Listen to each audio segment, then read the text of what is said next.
Welcome to the Sharpe Way. Yes, it is Monday evening, 7 p.m. Eastern. What does that mean? That means yet again, it is time for Monday Ask Me Anything the Sharpe Way. Yes, that's me, Larry Sharpe, here again. Thank you so much for joining me. As always, I'll never stop bugging you. Like, comment, and share. It does matter. Let people know that we are out here. Let people know this is what's happening. Please do that. Look, if you can, share it into your other groups that you might be in. Put a comment down here or there so that people know it matters. And, of course, click that like or love button. If you love me, click love. If you like me, click like. If you don't like me, do that sad thing. Whatever. All good. Maybe wow it. Whatever seems to work for you. And as always, I bug you. Go follow me on Twitter. Sharpe Way Twitter. Go follow me on Facebook. Sharpe Way Facebook. And, of course, go like me on YouTube. It does matter. Subscribe. All that stuff matters. And, of course, if you have some cash, follow me on patreon.com/SharpeWay. This weekend was kind of interesting. It seems like this weekend there was a little bit of pushback from the right media on Donald Trump this weekend with that interview with Mr. Wallace. And I think it was a smart move by the Trump campaign. If you are a Trump supporter, and many people who watch this either can't stand Trump or love Trump, and full disclosure, I'm voting Joe Jorgensen. That's where I'm going. So now you know where I stand on that whole thing. But if you are a Trump supporter, the polls aren't looking good. Things aren't looking good for him. The economy's not looking great. So he's got to do something to change things, to pop things up. If you're not a Trump supporter, well, then you're probably pretty happy right now. You're probably thinking, great. You know, if you're a Biden supporter, you're happy he looks good for Biden right now. But Trump was very aggressive on that interview. And I think it was good for him. I know people might think, well, it's a bad because he's aggressive against Fox. But I think if he is aggressive in the Fox world, right, it's a safer world for him compared to MSNBC or CNN. He can find out what's working and what's not working, and he can then change and adjust and shift his messaging in whatever way he thinks appropriate. Because I got to tell you, you can guarantee Trump is going to be out there campaigning 4, 5, 6, 10 times every single day, again and again and again. That's what he does well. He's not going to stop that. So he's testing his material out, if that makes any sense, and taking some hard questions. And I think, you know, Wallace made him look bad in a couple ways. Wallace made him look bad when it came to the COVID response. Wallace made him look, and Wallace also gave CNN and MSNBC, you know, some ammunition to try to beat up Trump. But it isn't that important, though, to be forward with you. Fox and CNN and MSNBC are going to beat up Trump no matter what, right? They're going to find things. They have his niece's book. They're going to use that like there's no tomorrow. So any extra goodies that Fox News may give them isn't really going to change much. The question is, will Fox viewers, will they say, I'm not sure? Right now, I really think this next month, in my view, and maybe I'm wrong here, but I called this in 2016, right? I called this in 2016. My view here is this next month is critical for Trump. He will either solidify his base or he won't. And if he doesn't, he's going to lose his election. And if he does, he can win this election. But right now, it's on him. Biden's sitting home doing nothing. He's just like, I'm going to hang out in the basement, chill out. I wouldn't be surprised if Biden doesn't even debate. If I'm Biden's guy, I don't even do that. So anyway, I thought it was interesting for this weekend. With the two worst candidates running under the old major parties, you would think Joe Jorgensen would be gaining momentum. I'm not sure, Pete. And one of the reasons why I worry is right now people are afraid, right? And we've politicized everything from COVID to masks to everything. So people are kind of jumping back on their side. They're going, you know what? No, I'm left and I'm right. I think some people are jumping on their side. I was watching, I forgot, one Fox News show maybe 3-4 days ago. And they were talking about third parties coming in because they were discussing Kanye, right? When Kanye first talked about it. And they go, you know, well, Kanye, can he be a spoiler? Will it work? And they literally mentioned Jill Stein. They didn't mention Gary Johnson. They didn't mention Joe Jorgensen.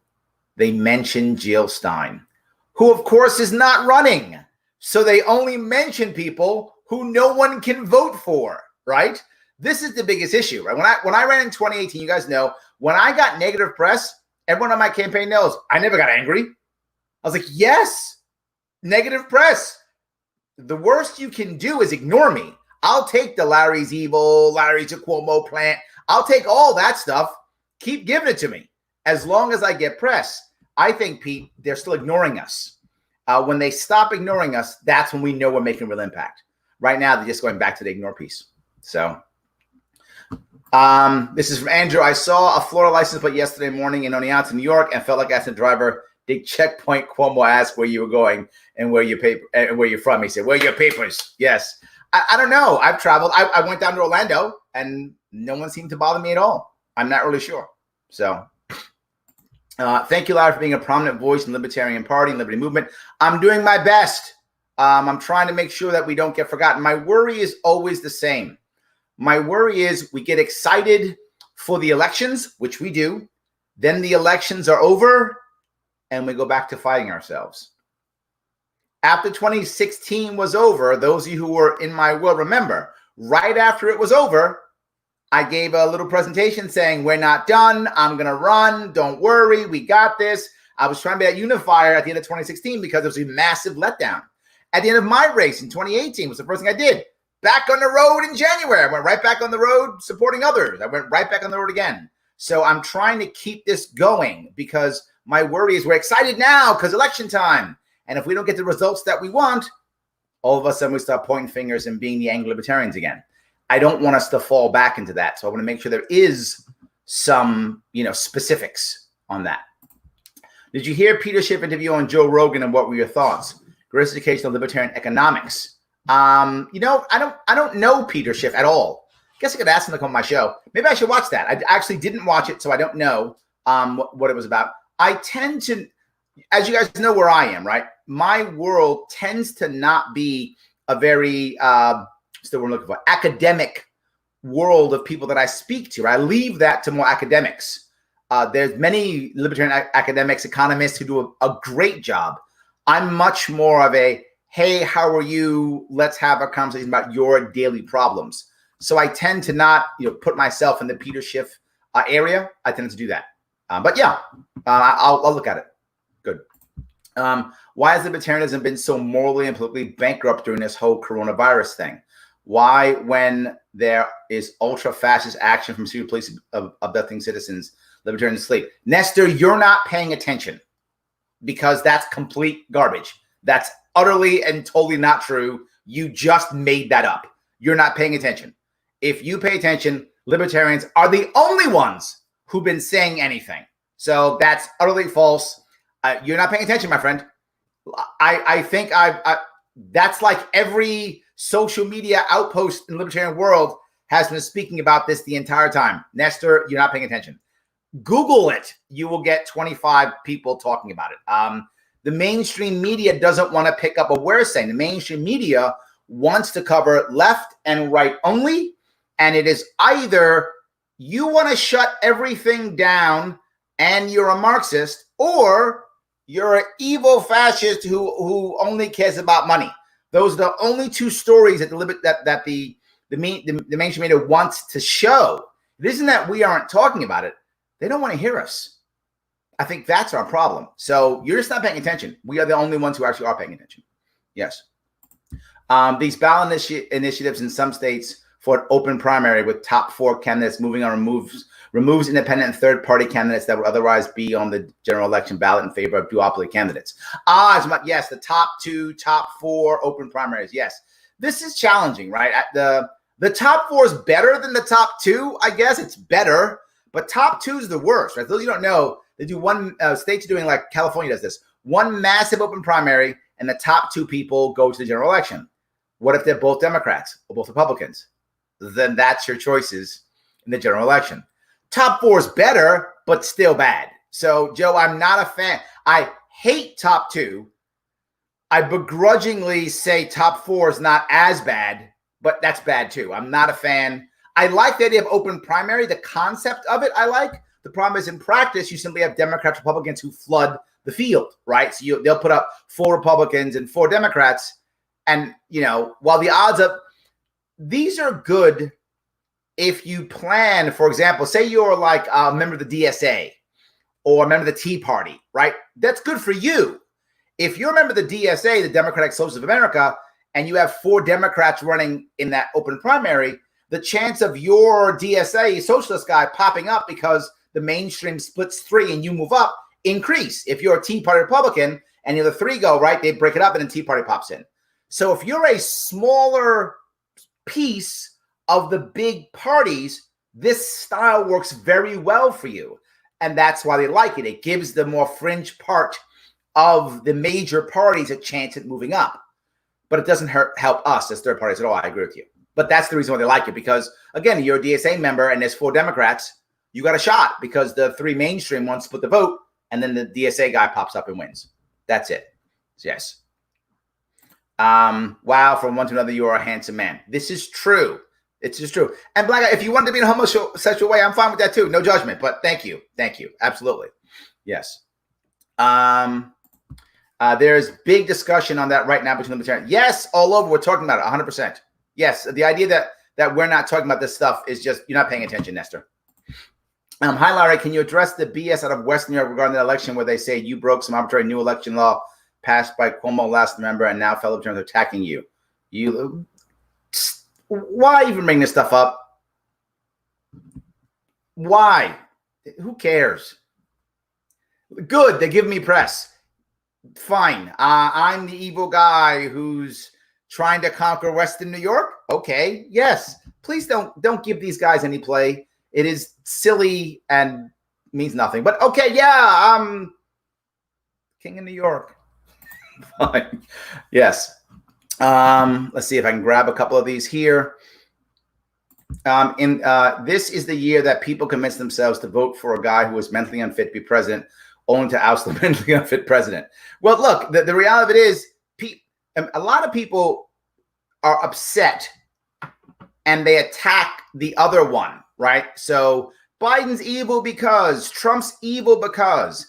The reality is most of the people who are voting because they hate the other, it doesn't matter because their logic is going to be, Court, well, at least he's not this.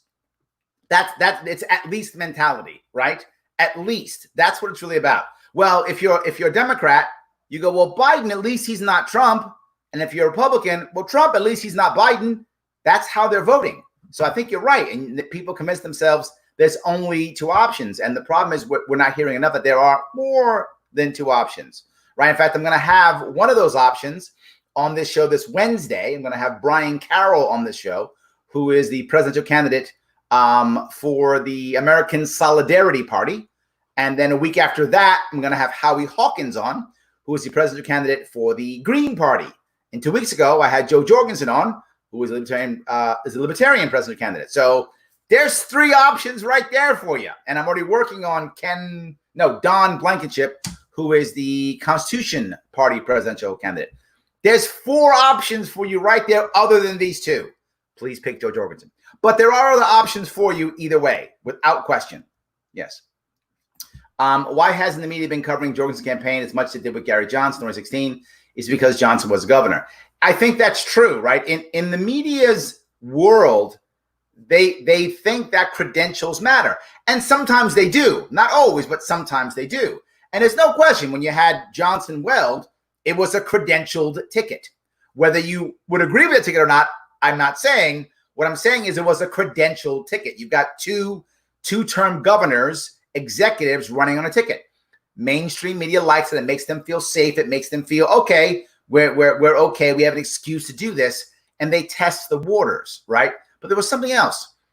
Both of them had raised lots of money and already had a following, right? Remember what the media is about.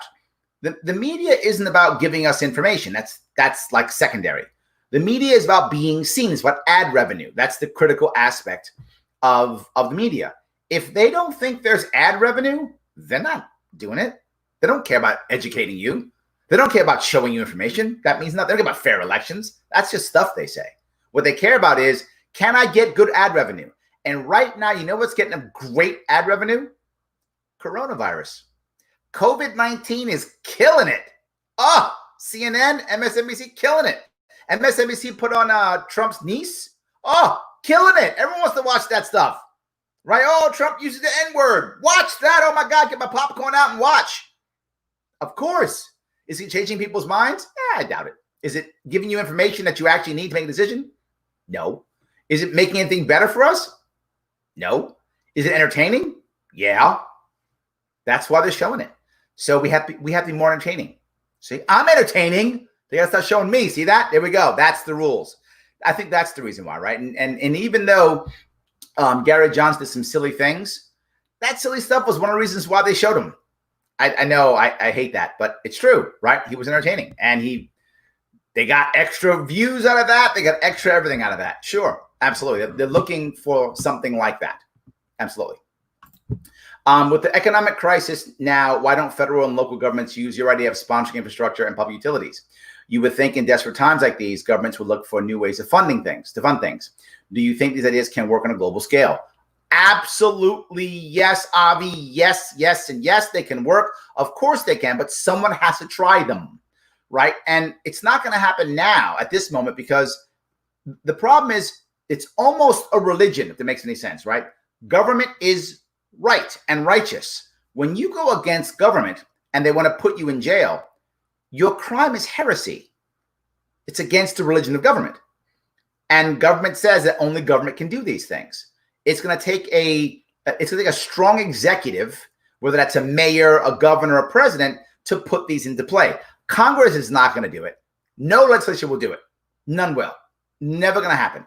This is only going to happen through some executive, county executive, mayor, city executive, governor, president, something like that.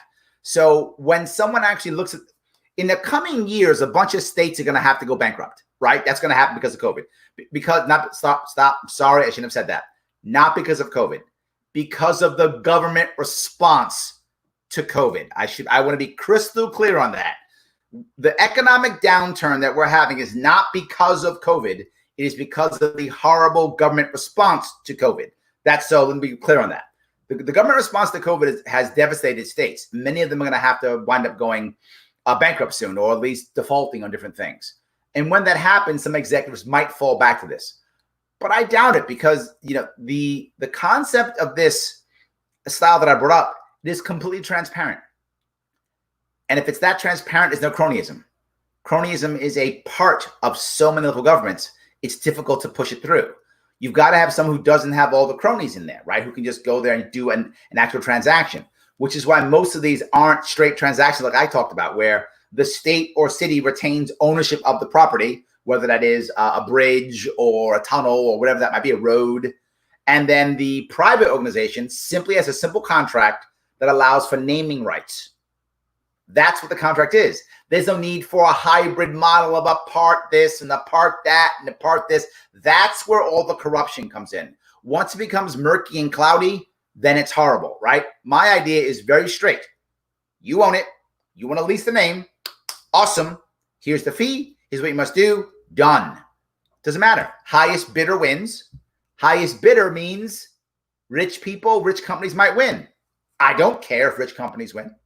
If you'd want to make it to where certain bridges and tunnels and roads were a combo that would rotate to give smaller organizations an opportunity, I'd be okay with that too, right? One bridge is just the big bridge, whatever, the Verizon bridge. And the other one is, 6 organizations rotate naming over the course of 6 years or whatever. I don't care how you would do that. You could mix and match, whatever the case may be. But either way, I think it's against the way of doing things. It will take an executive who doesn't care about cronyism to make that happen. So, am I the only one hearing the devil went down to Georgia in their head? I like that. That's good. Yes. All right. Let's see if I can keep going. King Andrew has put Georgia on a mandatory quarantine if they come to New York. So this means he will be self-quarantining when he comes back, or is another do as I say and not as I do situation? Okay, he never has to do what he says.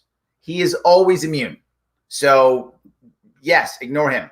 He is always immune from any rule, law, regulate. Remember, he had the anti-corruption. He had the anti-corruption team set up. Then they went to investigate him. And then he canceled it. He got rid of it. Yeah. So yeah, the second they start looking into him, He went, oh, no, this is a bad idea. This is done. Then he ended it. And for those of you who aren't in New York, that literally happened. He created a commission to look into corruption. The commission began to investigate him. He got rid of the commission. True story. For you non-New Yorkers, you might be surprised. For us New Yorkers, no. We watched that happen. We absolutely watched that happen. Yes. Lots of ours indeed stay home during off-year presidential elections. Always a good opportunity to sneak one of our candidates into office. I agree, John. I think the off-year elections are critical. If you see what I've been doing during the week, at least 2 times a week, I actually interview a local libertarian running in the state house, state senate, mayor, governor, something like that, local, trying to get them off their, kind of out into the field, looking around and learning and seeing things and getting some money and some press, because we can't just win on the presidential election, right? We got to win the year after and the 2 years after that.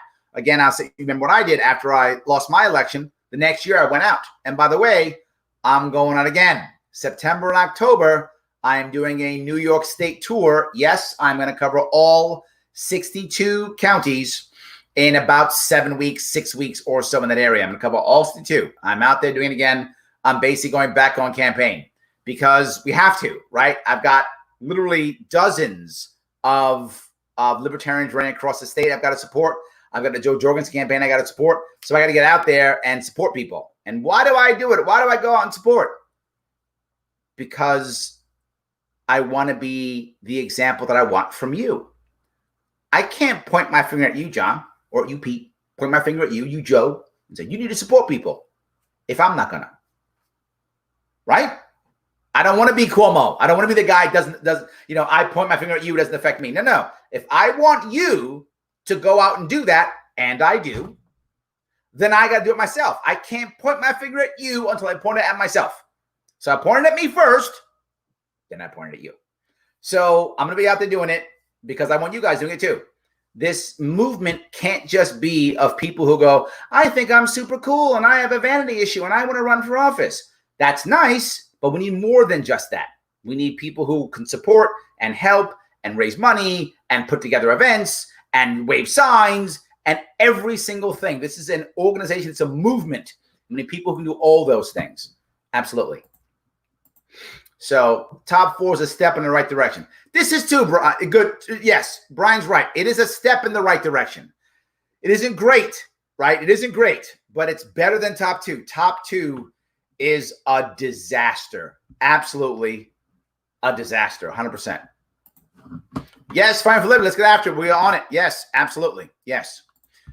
Just saw on Wiki that you're a candidate for 2020 Vice President nomination. I never knew that. You didn't mention it. I'm not, is why. I'm not.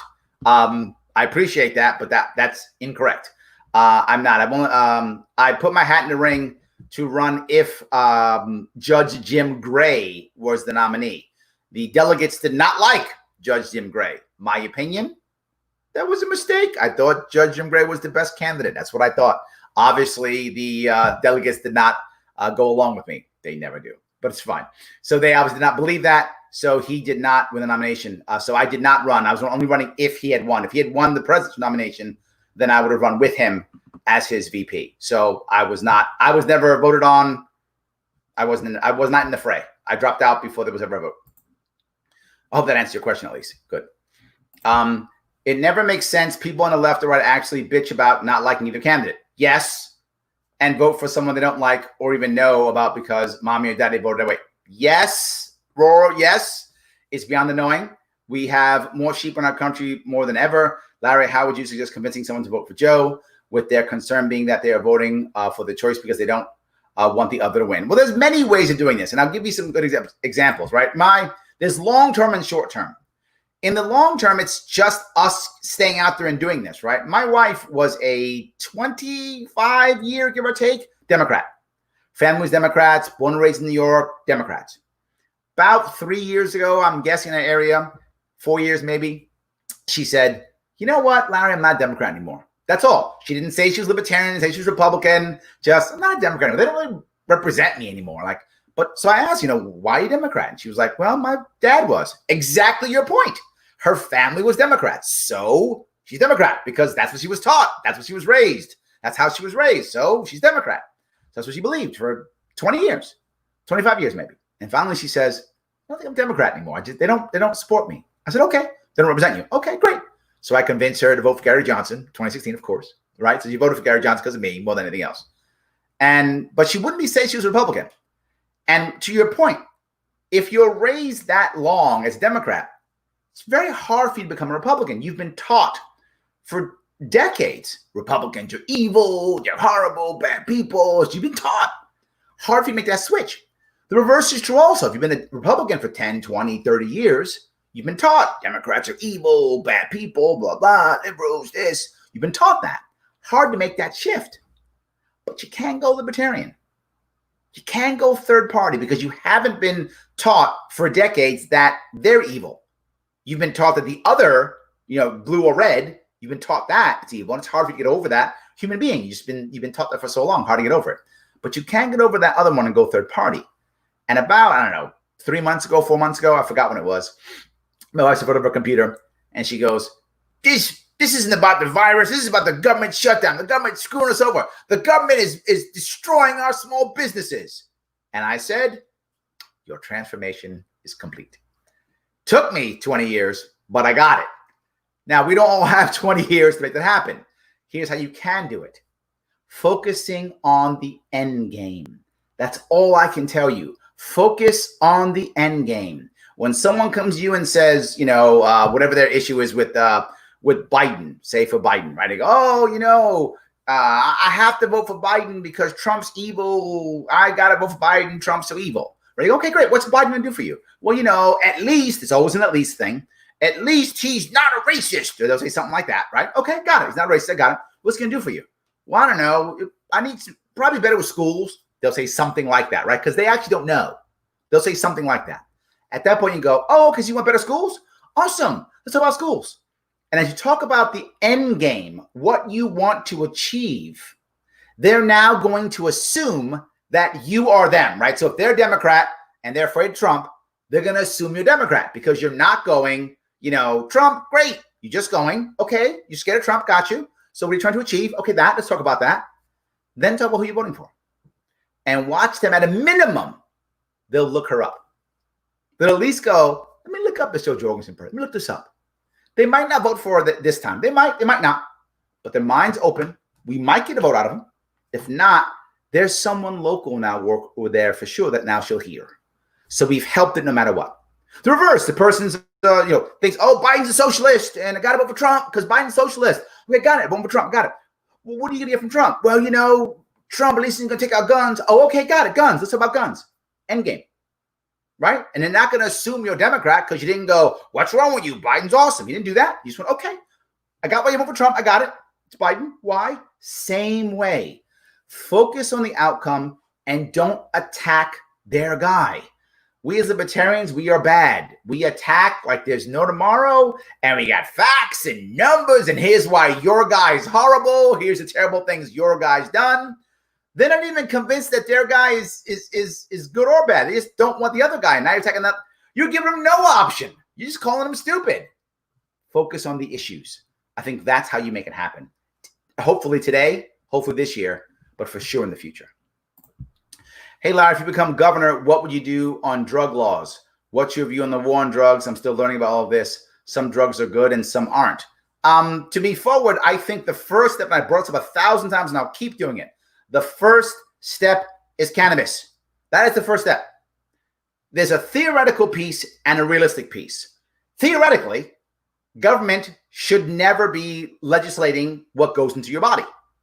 But there are cultural issues. We've had a 40-year drug war on drugs. 40 now? 50? 50 maybe. I forgot 50, 50-year drug war maybe? 40 or 50-year drug war, which has basically brainwashed Americans to believe that drugs will murder you by nothing. Just you look at the drug and you drop dead, and all of a sudden someone's going to die, and it's horrible, and you can't have it. So to do something like just go, they're all legal tomorrow, American people simply won't accept it. And I know it makes libertarians crazy when I say it, but it's just a fact. I see it. I live in New York, supposedly a progressive state, and we can't get marijuana the way we want. We can't get cannabis legalized. So to imagine the country, it's a fantasy. But now, first step is cannabis. take cannabis off of the Schedule 1 drug. If you're at the federal level, at the state level, you want to regulate, as I said, regulate cannabis like a plant. What I said was like onions, but I'm okay if you know carrots or something, whatever. Regulate like that. Allow people to grow it, to sell it like anything else. Allow it to happen. Once you start creating cannabis products, once you start creating those types of products, you will see the entire drug use environment change and adjust. The whole thing will adjust. Less people who will be addicts, less people using opioids. You will see things change. And when you see those things change, and it'll be relatively soon if you do it the right way. Now, Colorado and California, I'm happy they did it, but it was not the right way. What they did increased the odds of using the black market. You see it everywhere. Made licensing set up by people who are just elites. Screws banking up like there's no tomorrow. All kind of problems. We should make it like a plant. And if the federal government won't go along with us, then let's create state credit unions that will allow people to use banking as anyone else would use it. Just allow it that way. Create state credit unions for people in the cannabis industry so they can use banking like anyone else can. Like investors, whatever the case may be. You do that, and I'm telling you, you will find everything will begin to change within 2-3 years. When that begins to change, now we see what else is next. Is next some type of opioid? Is it hallucinogenics, right? I think, if I'm not mistaken, I think Colorado already not hallucinogenics, psychedelics, I'm sorry, already legalized psychedelics. You see that begin to happen next. You want to allow people to have access to the ability to get high. I know it sounds crazy, but humans want to get high. Not everyone decides it's going to be high on cannabis. Some get high, riding a bike with their friends. Some get high, spirituality. Some get high, smoking weed. Some drink alcohol. Insert thing here. But humans want to get high with their friends. That's what humans do. So why in the world would I stop people from doing what is naturally human? I want to make it as safe as I can possibly make it. This is from someone who doesn't do any drugs. No, I'm sorry. I do one. Cannabis. I'm sorry, cannabis. I would, but I don't. I do caffeine. That's the only drug I use is caffeine, coffee. That's it. But people should be able to get high with whom they want, when they want, how they want. We should have an environment that makes it as safe as possible so that people make smart decisions. You do that, you will see it all begin to change. That's what you should do. What I would do as governor. Start with cannabis and keep moving. All right. On the bright side, I got 2 Joe Jorgensen face masks. There we go. I like that. Joe Jorgensen yard sign and T-shirts. Michael, you are rocking it. Thank you. I love that. And you got some funds for the Sharpe Way. Keep going. I love it. Keep going. Yes. All right. What are your thoughts on ranked party voting? I think you mean ranked choice voting. I don't know what ranked party voting is. Ranked choice voting, I'm a fan of it. It's good. There are problems with ranked choice voting. It's not perfect, but compared to first past the post or top 2, I'm in. Let's go there. We actually already have it in New York City for primaries. Again, the reason is so the smaller parts of the parties can move up. Because in New York City, we're so skewed Democrat, and a couple of deep red places like Staten Island and one more place I think is in Brooklyn, they're very red. Everything else is totally deep blue in New York City. The primary becomes the actual election, right? In most parts of New York City, a Republican's never going to win. It's not going to happen. The city's so deep blue. So because of that, they created that to give smaller chunks within parties a chance at victory. So I am a fan of ranked choice voting. Absolutely. Far better than first past the post or top 2. Good. Larry, I might have missed this, but I want to know where you stand about essential employees. I'm tired of getting nothing for busting my arse for nothing. When do we get ours? I'm not sure what that means, but what I'll say is if I was governor, I don't decide who is essential. How dare a governor or president or any executive decide who is essential? If your job, Rhonda, pays your bills, then that's essential. Period. Whatever. If your job pays your bills, it's essential. If your job is some cool job you do on the side because you're filthy rich and you just, or your spouse is filthy rich or whatever, and you don't need to work because you just work because you're bored, that's not essential. But then that's you deciding, not me. So you can quit your job because you got money from someplace else. Good for you. I hope you all have lives like that. It'd be amazing. But that's a non-essential job. But if your job pays your bills, that's essential. I don't know why anyone would think it isn't. I would have never shut the entire economy down. As I mentioned earlier, I did 10 videos on this. 10 way back starting in February, March. I was expressing how we should be going through this and allowing our economy to slowly respond to everything we learn in COVID so we can function during this type of crisis. Rhonda, this isn't the last virus that's going to hit us. There will be more. There will be other viruses that will hit us. Are we going to shut our economy down every time a virus pops up? It's silly. It's insane. It's unsustainable. It will break the American psyche. There won't be a country left. I'm not exaggerating about that. We will literally break up into smaller groups. There won't be a country left. Look at what happened when George Floyd was killed, and then we had this. Imagine something bigger than that even happens. Oh my God, there's nothing left of us. It's a terrible idea. So I think everyone should be working, period. Just everyone should be working to the best of your ability. To the best of your ability. Not forced, obviously. To the best of your ability, right? Absolutely. But my whole concept, and some of you may remember this, I brought this up months ago. If we're going to have something like this hit us, the answer is not to break us up into essential and non-essential, nor is the answer giving money to our cronies. The answer was actually something very simple. If you can, and obviously we can, create mandates from on high as a governor or a president saying you must wear this, you may not go in a house, you may not travel, you do that, great. I got good mandates then. Here's better mandates.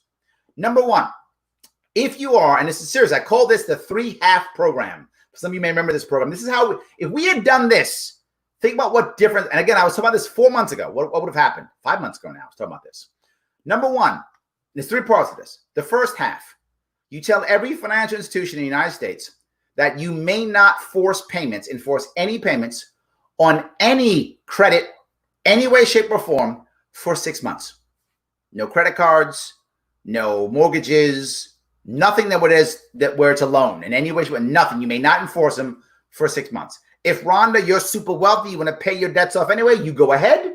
Up to you. I'm not forcing you to not do it, but the banks may not force it. The banks may not force anyone paying any debt for 6 months. That's step one. Step two.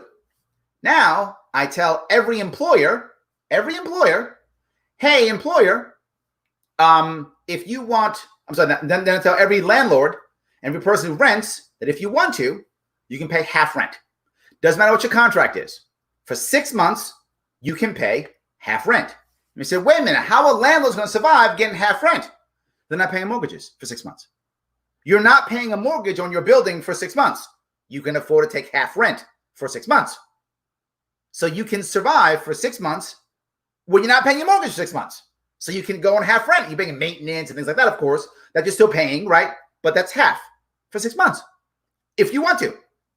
Half your rent for 6 months. Okay. So he's not paying a mortgage. He's not paying insurance because that's also, right, financial. Not paying that. Not paying the mortgage. Anyone in the rental, they're paying half rent. Add on top of that, your employee, and your employer, you can pay all of your people half salary. Half. I don't care what your contract is. You can pay half of that contract. I don't care if you're a union employee, half that. I don't care if you're minimum wage, half that. Larry, how can I survive on half of my salary? You're paying half rent, and if you got a mortgage, you ain't paying your mortgage. You're not paying your credit card bills. You don't have to pay your bills for 6 months. You can survive on half salary. Now, why in the world would something crazy like that? Why would it be half salary and half rent for 6 months? The number one issue, people would stay in place. That's the issue. The biggest thing that's hurting us here is displacement. Losing homes, losing businesses, losing jobs, having to move. That's the biggest destruction here that's happening. You make everything half, I don't have to move. So guess what? I can keep my employees. Why? I'm paying them half salary. I can keep them here. And together, Rhonda, we can figure out how to make this work. What's the new norm? We don't know what the new norm is because we sat in a house for 4 months, not figuring out what the new norm is. What is the new norm? How are we going to function in this kind of environment? Well, if I was paying everybody half salary and I wasn't paying my rent or paying half rent, and not paying my mortgage, we can still work together and figure this out. How do we do this? Now we start doing things like, okay, we're going to put plastic barriers. Are we all going to have to wear masks? Are we not going to wear masks? Are we going to, are we going to have hand washes? Are we going to do temperature checks? We would have all known this 4 months ago. And we would now have protocols by now to survive and to make this work. Larry, you're making this up. I'm not. That's what happened in South Korea. They went through with SARS and with bird flu, and they figured out how to make this thing work. And they did it because they knew how to do it. They didn't shut their economy down. They figured it out the hard way. We didn't have to go through the hard way, right? Not just that. You don't got to move. Not just that. You got 6 months. If you realize, Rhonda, you know what? My job's not going to be here in 6 months. You don't have 6 months to find a new job. 6 months to go someplace else. People will hire you. Why? They're paying half salary. You can learn a new job if you want to. You got 6 months to do this. 6 months. Then I go, wait a minute, Larry. The banks don't get paid for 6 months? Yes. Now, here's where your libertarian head's going to explode. We're going to bail the banks out. I know you can't stand it, but here's a rule. We're going to bail them out anyway. That's going to happen. No matter what you say, you can get mad at me and shake your fist and quote Hayek if you want to. It's fine. It's going to happen. That's our world. So you tell the financial institutions, 6 months you got your ass kicked. Get your actuaries together. Add up all the amount of money that it's going to cost you, that you're going to lose in the next 6 months. The government writes you a bit of a check. We're going to debt, and the rest, the Fed makes magic money and gives you the rest. Done. No cronies. No, some going to my buddies, some going to this museum, some going to this place. None of that. Just you guys stay in place, figure it out because you have to. And by now, I talked about this 4 to 5 months ago. There'd be a month left of this. No massive unemployment. No massive people having to stay home. People would have chosen to stay home. Businesses would have figured out how to function in this environment by now. We already know whether are we using masks, are we not using masks, what would have failed, what would have not failed. We'd have tons of data to know what's real, what's not real. All that would have come up from this. And then we were to check to the banks, 6 months, reboot. It gives us an entire country chance to reboot one time. And now if we keep the economy going, guess what? Maybe we can pay off our debt that we just incurred by bailing out the banks. And no cronyism. That's how it actually should have worked. I brought this up 5 months ago. Nobody cares. It's fine. It's there for the next time this happens. Maybe we'll have learned. There's no way. I went way off, Rhonda. I'm sorry. I went way off your question. My point is there shouldn't be any essential, non-essential employees. If you pay your bills, you are essential. And why in the world would I want to have the government step in and give money to cronies and museums and everything else in the world, where instead I should have just simply allowed Americans to stay in place and encourage them to figure this out and to give us the answers on how we have to survive. Because sadly now, most Americans want to shut down again. They want to shut down again, Rhonda. And if you're non-essential in their eyes, go back home. I hope there's good Netflix on because that's all you're going to be doing. So if I run for state house again, I would have to be the top 2 vote getters. Oh, my God. Yes. Hard. I can't stand the top 2. I hate that. All right. Larry Sharpe, how do we as libertarians risk getting sucked into this culture war and vote based upon emotions? Most people vote based upon emotions. Politics is emotional. For those people, I know some of you guys love Ben Shapiro, and Ben Shapiro always goes, facts don't care about your emotions. Well, they should, because people's emotions ignore facts. People's emotions shift facts. People's emotions fabricate facts out of nowhere. Emotions are super important. So I think we do have, I don't want to push the emotion off. I want to instead use emotion to have someone talk to me. If you ever hear me talk, I don't talk about things like, I just talked about a solution. And what was my solution based upon? The average person being able to stay. That's emotional. Not losing your house, not losing your job, not having to move. That is emotional. I mean, could I get another job? Yeah. But I want to get a job because I want another job, not because I get forced out of my job. I don't want to feel like I'm a loser or I got fired. Who wants to feel that? Nobody wants to feel that. And that's emotional. I think, I know people disagree with me, but I think libertarians are the most emotional of them all. We're the only ones who actually care about people and real solutions. No one else does. They care about beating the other. I'm wrong here. I'm sorry. They are emotional also, but their emotions hate. Their emotions hate and anger. Righteousness, that's their emotions. Ours are love. How do I allow someone to do what they want to be as happy as possible? So I think we should. I never try to push away from emotion. I lean into emotion all the time. I think it's the way we move people more than facts. Emotions, particularly in politics. In science, sometimes, obviously science and math are more about facts, but even that's emotion. But more about facts. Politics is like 80% emotion, like 20% facts. Humanity is at least 75% emotion, 25% fact. So I really want us to lean into emotion. I'm not against that. I'll have any emotional conversation with anybody you want. I'll jump right in. Happy to have that conversation.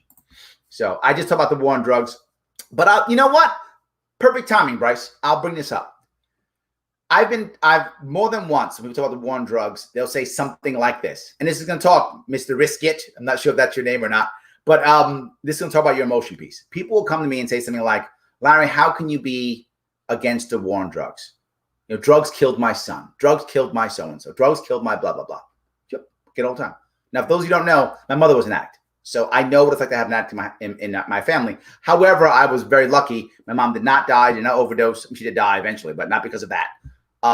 And I was there to get her out of prison and help her to recover. And she was clean when she died.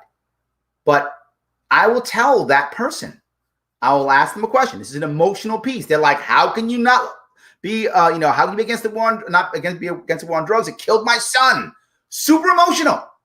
And I'll ask her, I'll say, so let me ask you, how did your son die? I'm assuming that maybe he was clean for a bit and came out and then got a bad dose or something like that. And she'll say, yes, that's what happened. And he died.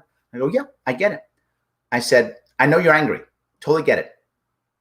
But it isn't the drugs that killed your son, your loved one. It was the war on drugs. Because if those drugs were legal, or there was another option for your son besides that to deal with his issues that he was dealing with, to deal with his addiction, there's no way of dealing with it, he wouldn't be dead. He might still be an addict. I don't know that. But at least you'd have a chance at getting him clean. Now you don't. He died because of the war on drugs. If you want to blame somebody, and I get you want to blame somebody, and you should blame somebody, blame the last 8 presidents.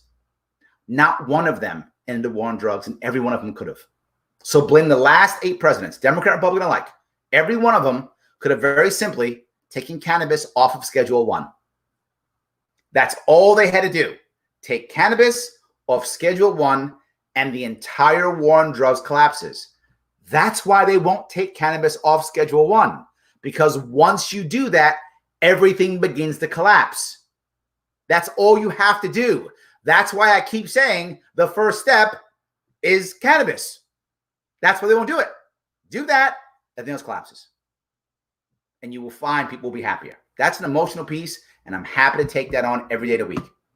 I want people to have a chance at a second chance. My mom had a second chance because I was there. Lots of people don't. I want us all to have a second chance. This is a nation of second chances. Absolutely. All right. If you get the essential employees on your side, you might could win. We are tired. Yes, I hope so. But I got to tell you, if I'm running in 2022, I hope this is not a problem anymore, Rhonda. I hope that isn't happening. I hope that isn't at all. I hope it isn't. What about this Kanye running for president and being endorsed by Elon Musk? I saw a joke that said Kanye dropped out because Elon Musk offered him the presidency of Mars. It's a good joke. I have no idea if it's true, but it's a good joke. Yes, Kanye could make impact.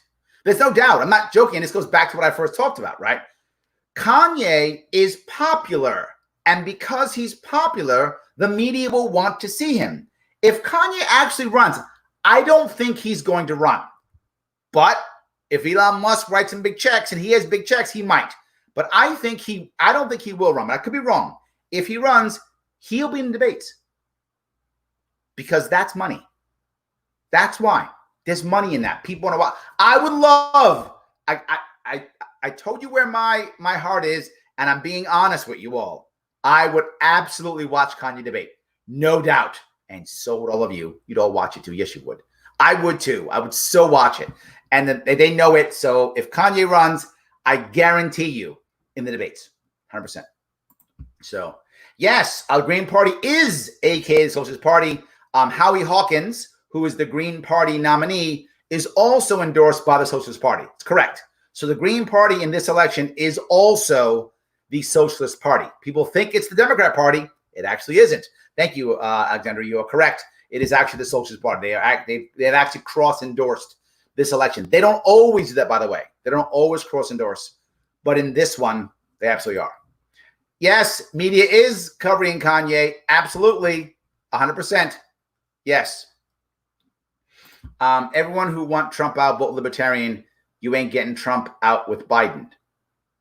Oh, I see. Oh, I see. I don't know, Jason. I think so many people aren't thinking, right? They're voting exactly right to the point of it's all about emotion, right? They're voting emotionally. So it's like, I hate Trump, so Biden. I think Biden could literally be, I've said it before, he could be a ham sandwich. They still vote for him. Not Trump. Boom, Biden. 100%. Absolutely. So the media is about manipulating information. See, this is the thing I'm not sure about, Ryan. I hear this often. They're changing and shifting. I don't think, maybe manipulating is the right answer. I don't think the media actually lies or changes. I don't believe that to be true. And some people think I'm crazy. I think they will omit, if that makes any sense, and edit. Now, I know that's still bad. I'm not saying it's good. I'm just saying it's a nuance. I don't think the media openly says, I'm going to lie. I think they say, here are the facts. What's sexy and sells and fits our narrative? Okay, let's pull these out. We'll do that. I think that's how they do it. So I guess manipulating is correct. But I think when people think about manipulating, they think that they're lying. I don't think that the media openly lies. I could be wrong, but I think they don't openly lie. I think it's more of a shift and a spin and an omission and a way they frame it. So yeah, I guess you're right. Manipulation. Yeah. All right. Ryan, you win. I've convinced myself you're correct. Yes, absolutely. All right. Larry, can you put into context Joe's pause in open borders? I can't. I'm not an open borders libertarian. I'm not. I don't know. So I wish I could. You could probably ask. Well, I don't know who you can ask. One of our issues. Sorry about that. I wish I had a better one. Thank you. I will preach. Yes. Yes, COVID-19 is killing it. It's a horrible joke. I'm sorry, but it is. It is making lots of money. Lots and lots of money. Yes. Okay. Mitchell, I appreciate that. I would go with both. Thank you. I guess you're trying to troll me. It's not working. I like them both. So yes. Are you familiar with building code laws? Found some black mold and landlord doing nothing, no rent. I don't. I'm not sure how that works, actually. I'm actually not sure how that works. All right, that covered all that. I covered that piece. Let's see. Let me keep going here. If I grab, thank you guys. Give me a whole lot of stuff. I'm trying to grab it all if I can. Michelle, you saying you wouldn't watch Kanye debate? Come on now, that would be a riot. See, even if you didn't watch it, you'd watch somebody comment on it. I mean, him debating would be amazing. I mean, I don't know what would he sing? Would he rap while he debates? I don't know. He's just an entertainer, right? Is that what he does? Would he make up some stories? I don't know what he would do. It would be amazing to watch him do that. I love. I can't imagine how much fun that would be to watch him do this. So, Rensselaer County's waiting for you. Thank you. Yes, I will be out there. I'm on my way.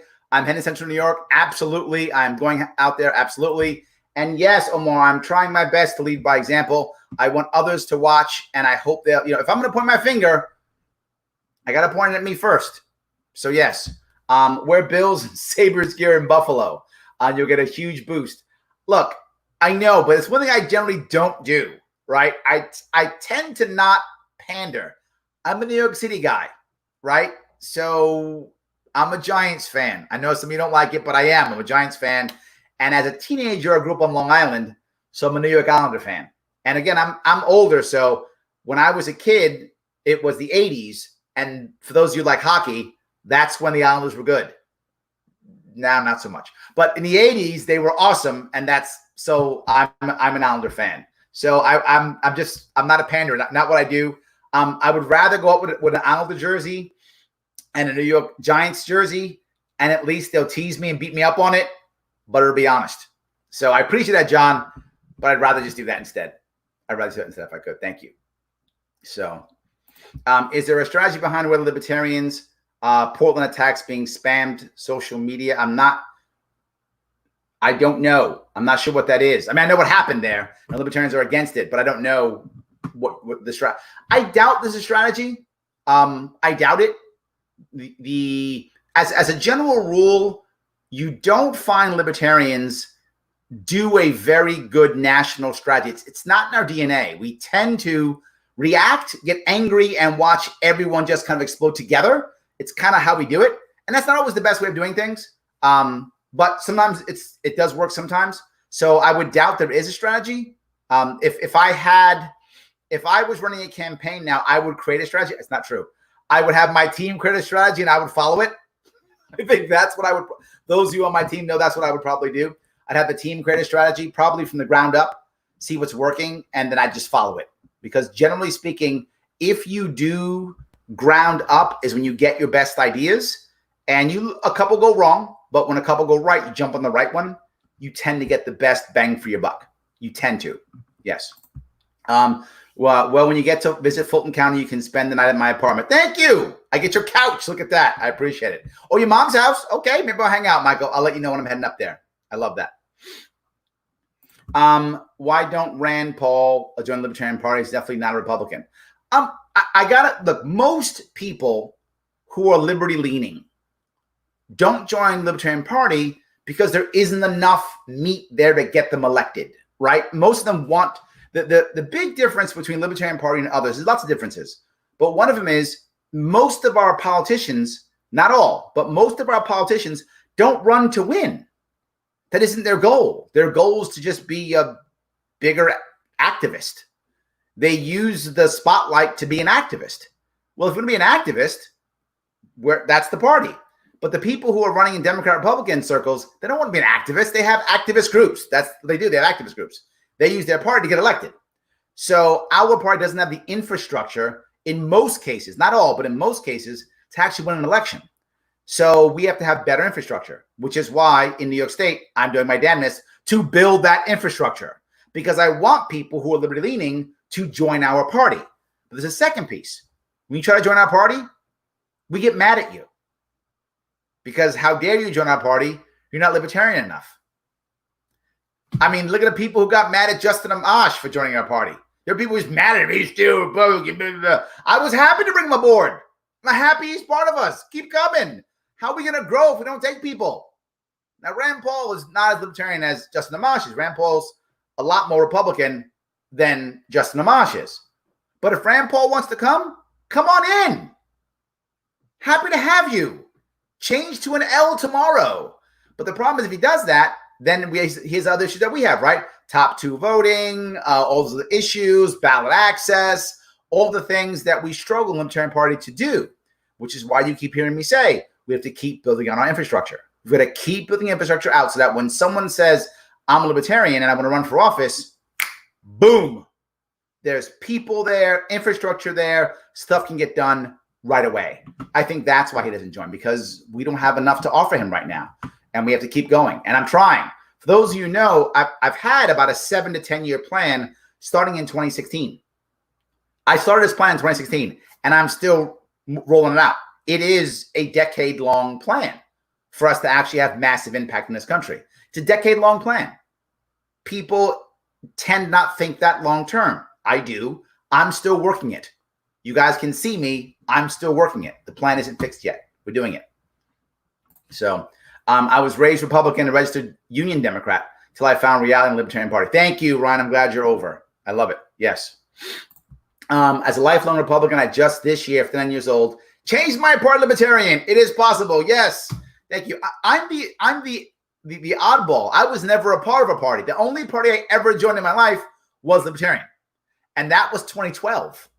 So last 8 years I've been libertarian. Before that, I was never part of a party. I wasn't registered or anything.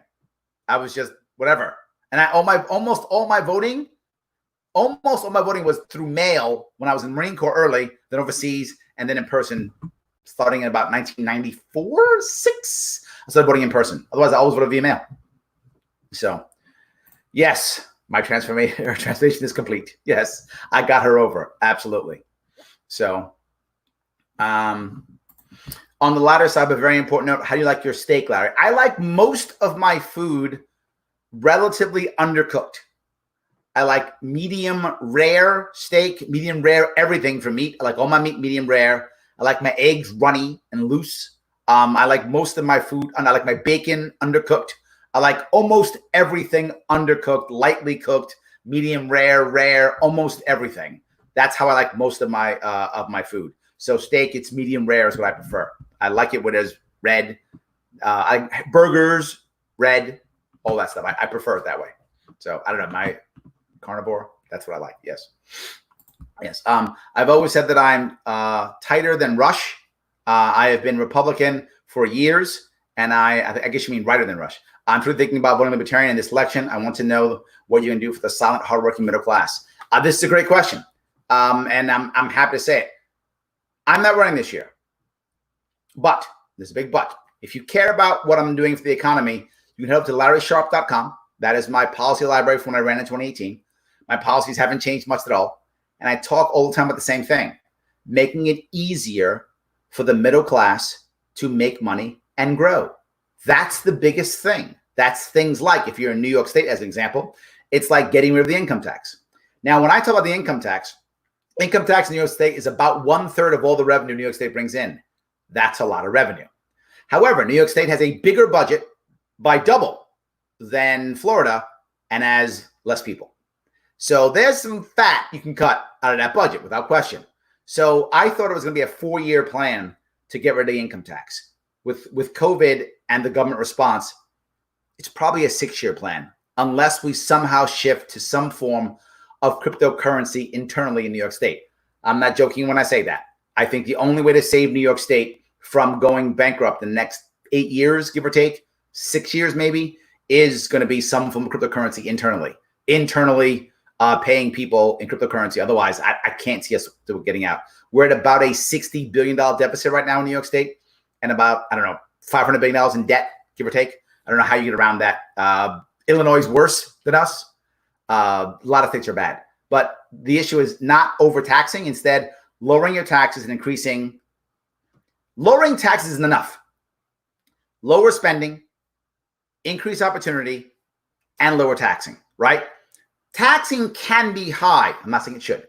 But if opportunity is massive, people tend to accept the taxation. It's human nature, right? New York City is a good example of that. When New York City had so much opportunity, people didn't care about the taxes. If you could walk in the door and get a $200,000 a year job, you're like, I'll take some taxes, right? People tend to accept that negative piece if you have massive upside. You tend to accept that. New York City no longer has that. New York City doesn't have that anymore. The opportunity doesn't exist. So now taxation is just, oppressive. That's all it is. And that's many states now. So I'd make that happen. That's the second piece. Whenever you remove government, you have to add community or add commerce. And when you start adding commerce and community, you make people happier. And when people are happier, they stay in smaller towns. When they stay in smaller towns, they build up those areas. You shouldn't have to live in a city to have opportunity. You should have more opportunity in cities, of course. More people, a hub. There should be more opportunity in the city, of course. But it shouldn't be the only place. And right now, about 80% of all new jobs come out of 20 cities in the United States. That's a problem. So the middle class has been forgotten. Why? Who cares about it? The middle class has done this. Meaning people are getting richer, people are getting poorer. The middle class is going away. It's going away. It's going away with things like college debt. It's going away with credit card debt, rents, cost of living. So we have to fix that. It fixes the middle class. It's opportunity is what it is. Everyone should be able to grow. So, all right. It's about planting a seed. Yes, exactly my point. Yes. And it is sad Justin Amash is not running. He's not. I wish he was running, but he's not. So he is not doing it. Yes. Got it. He's next marine, easily medium or rare. Yes. There we go. Medium rare. Perfect. You got it right. Yep. Yes. Hey, Larry, what are your thoughts about Milton Friedman's ideas about the UBI/negative income tax? I know I'm not a big fan of UBI. I know a lot of people like it, and it's very popular now. I get it. I am not a big fan of UBI. The negative income tax, of all the government plans, of all of them, the negative income tax is the least bad, if that makes sense, right? I'm not happy about that either, but it's the least of the bad ideas, the least bad idea, because at least with the negative income tax, there is an incentive to grow, and not everybody gets it, and you can make adjustments on it. So there is, my worry about UBI is not, this goes back to the other we talked about earlier. It's not the logical issue. Logically, UBI actually makes sense, logically. And for those who don't know what UBI is universal basic income, which is when everybody gets money from the government, period, whatever that is, right? And the concept of UBI, in theory, not in practice. In theory is everyone gets whatever, $4,000, $3,000 a month, whatever that amount is, but we all get the money. Everybody gets it. I get it. You get it. Bill Gates gets it. The poor guy, everyone gets it. Everyone gets the money every month from the government. Write a check. The reason why logically it makes sense is if you do that, it gets rid of all other forms of public assistance. No Social Security, because you get your $3,000 a month. No food stamps. No welfare. No nothing. No school lunches. All the forms of welfare go away. And when that all goes away, all the administration goes away. So you actually, in the long run, you save money just giving the money out. And there's an example of that actually happening now. When I was a kid in the Bronx, when I grew up in the Bronx, it was a poor neighborhood. And there was a bunch of kids who qualified for free school lunch, but some didn't. Well, the problem was to administrate which kids did get and didn't get, and to break them up, but didn't make sense. So you just gave everybody who wanted free lunch. It was cheaper for the school to just say, if you want free lunch, take it. Anybody. If you live in the school district, go to school. You got a school ID card. If you wanted a free lunch, take it. You want a free breakfast, take it. Because it was cheaper than the administration to decide who should get it and who shouldn't and how to do and divvy it up. Just take it all. It saved money. So UBI makes sense for that logical reason. But emotionally, I worry, what are you doing to our youth? What are you doing to our families? What are you doing when you just get money, right? The government just gives you money. What happens when the government decides you don't get that money, or it decides how much you get? And then that's my worry. I think the emotional, cultural damage that UBI does is far worse than the logical money that you'll save. There is no doubt, for those of you who like UBI, if you're saying it'll save money, you're right. It will. There's no doubt. There's examples of it already that exist. It will save money. I feel like, though, the cultural damage is really high. The negative income tax is a little bit better. Still not great. Negative income tax, what you don't know is you select a threshold, whatever that number is. Sake of argument, it's $15,000 or $30,000, whatever it is, right? It's X amount of money, right? Whatever that number is. If you make $30,000 or less, you get some form of government check. If you make more, you don't. There is no tax on under 30, and there's only tax on above 30. And I made that 30 number up. It depends on who you talk to, what that number is. So if you make up $30,000, no tax. Above that, you only get taxed on that only. And then you get money to kind of make up more money. And as you make money, you lose a little bit of your stipend. So it encourages you to work your way off to eventually make more money. That's the concept behind negative income tax. And only people get it are those who make under $30,000 a year. So it's the least bad of them. If our country is going in that direction and I can't stop that train, I would accept negative income tax because it's the least bad. I think UBI is a problem, and that the type of UBI people are talking about now is the worst type, which is because of the COVID crisis, we just give you money. So you don't even lose all the forms of welfare, and there's no cutoff. It's just, here's money. That's the absolute worst of all the UBIs, is the worst. And that's the one we're looking at right now, is the one just give people money. That's the one we're looking at now, keep the economy going. And that's the worst of them all. I hope that was Maybe I went too long on that, but I wanted to cover that idea. I'm not a fan of UBI. I would accept negative income tax if the country's going that way and I can't stop that train. But I'd rather us just instead fix our economy to where it's not required. I'd rather us fix our culture and our economy so that it's not required. That is my goal. So, all right. Would you be okay with government treating cannabis like alcohol as a stepping stone towards full legality? I would. I'd be satisfied with it, but I don't. I want to go right towards onions, because making it alcohol means it's not a regular plant. I don't even like how the government deals with alcohol, to tell you the truth, right? Distillery licenses and booze licenses. I can't stand that, right? Because that's a racket. So would I accept it as a stepping stone? Like I'd accept negative income tax, but I don't want it. So I'm not going to push for that at all. I'm going to push straight for like a plant. But yeah, I would take it. Look, I want to. There are a lot of people who are hardcore libertarians who are always about, but Larry, it's got to be this, it's got to be that, it's got to be this. And I'm like, guys, you guys don't live in the world I live in. I live in New York State. We love government in New York State. We are nowhere near libertarian. I mean, not even close, right? Not even close. Our governor shut us down, and the vast majority of New Yorkers went, okay, thank you. Clap, yay, thank you. You're the best governor ever. So to think we're going, to that world tomorrow, no. Would I step in the right direction? Would I move in the right direction? Yeah, I would. I would take it, but I'm never going to advocate for it, ever. I'm going to advocate for onions. If this is where I get, I would take it as long as everybody was clear. I'm not done. I would. Number one, though, is I want to off Schedule 1. Then the rest begins to happen. I mean, that's really the answer. So, all right. Let's see if I can get that. Everyone gets high on something. Yes, or they're really unhappy. So, yeah, absolutely. They're really unhappy. Absolutely. Yes. Credit unions for pot shops. Yes, because the federal government won't let you deal with it, right? So you create local credit unions. Done deal. And the government and the state government should be like, yes, I'm in. Let's make this work. Absolutely. 100%. Yes. Larry, is the Green Party more likely to take votes from Democrats than the LP? I think yes. The Green Party will take up as percentage, right? The LP has ideas that both the left and the right could agree upon, right? So the LP can take from both. The Green Party really, there's very few people on the right who would vote Green this year. And the reason is, as someone mentioned earlier, I forgot who mentioned it, but the Green Party literally is also this year the Socialist Party.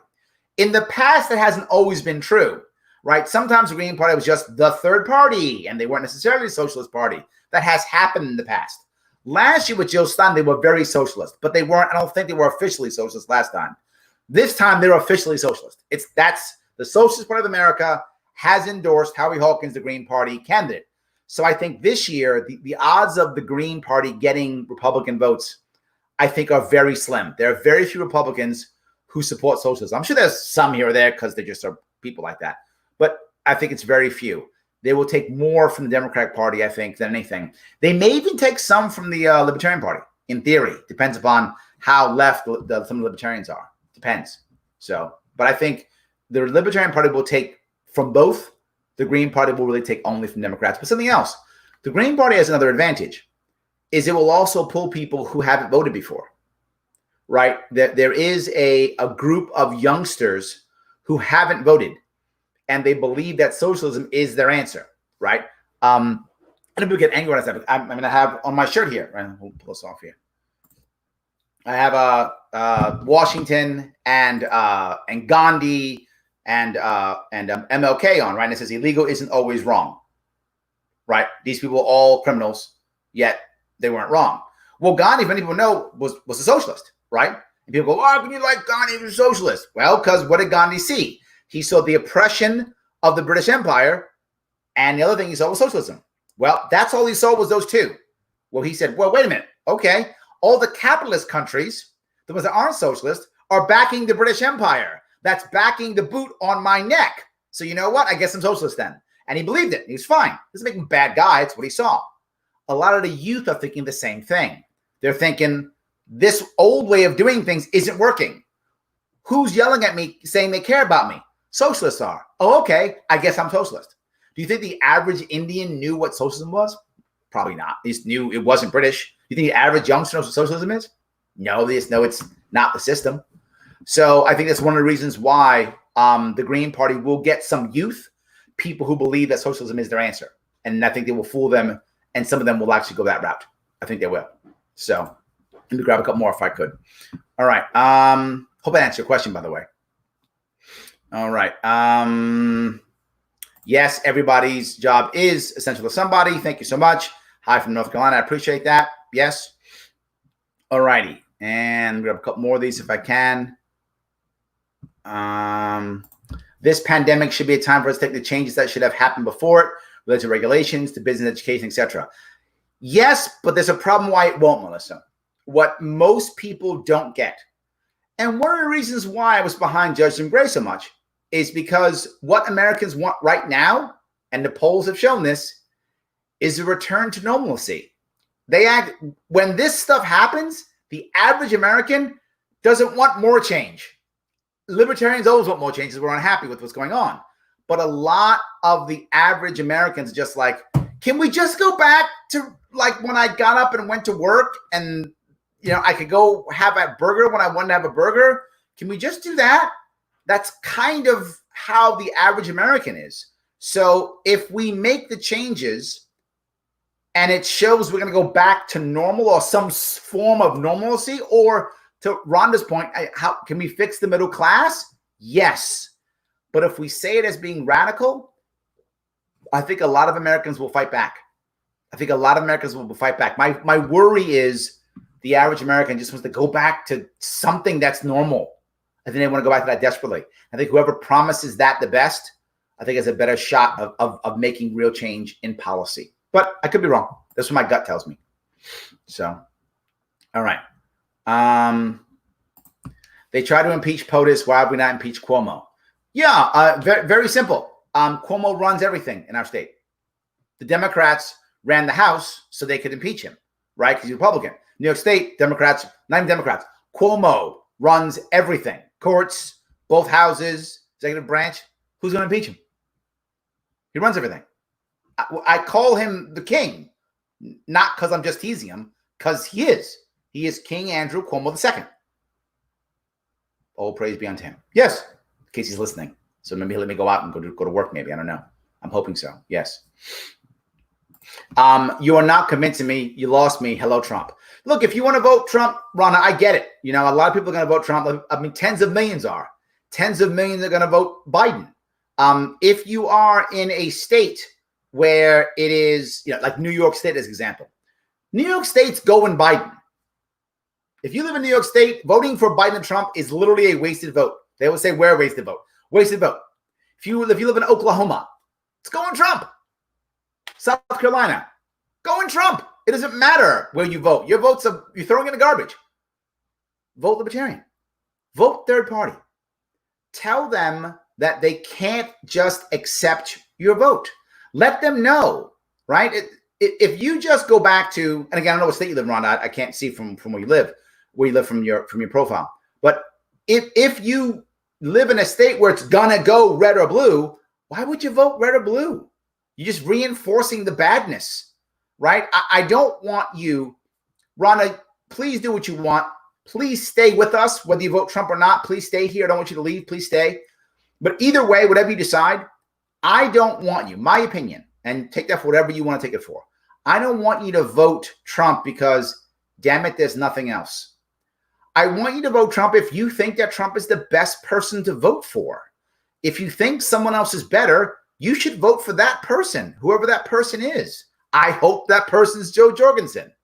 But if it's not, I get it. And if you're just going to vote because I've only got two choices, so I don't want Biden, I'm going to vote Trump, my opinion, it's a bad idea.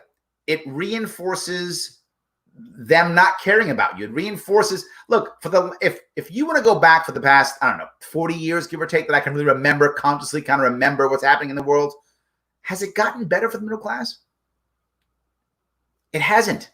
It's gotten tougher and tougher and tougher through Democrats as president, through Republicans as president, through Democrats in the House, Republicans in the House, Democrats in the Senate, Republicans in the Senate.